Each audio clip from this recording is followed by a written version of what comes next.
Verím tomu, že Ježiš nás volá a s ním do prirodzene nadprirodzeného života. To znamená, že máme žiť prirodzene a proste žiť medzi ľuďmi. Nemusíme lietať v oblakoch, nemusíme sa niekde schovať do jaskyne a byť tam 10 rokov.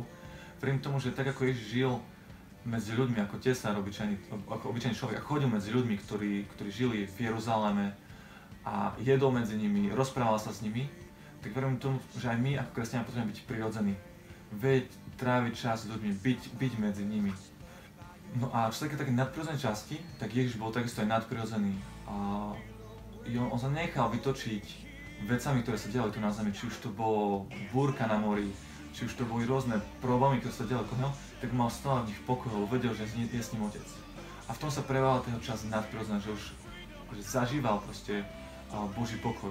Ale takisto zažíval aj uzdravenia, zažíval to, že ľudia boli oslobodení, že boli zmenení a že to neprišlo z prirodzenej sily, ale to išlo z nadprirodzenej, teraz z Božej moci. A preto, že každý kresťan potrebuje žiť tieto dve črty v svojom živote, byť aj prirodzený, ľudský, normálny, ale zároveň aj nadprirodzený a plný Boha, plný Jeho slova a zázrakov s ním.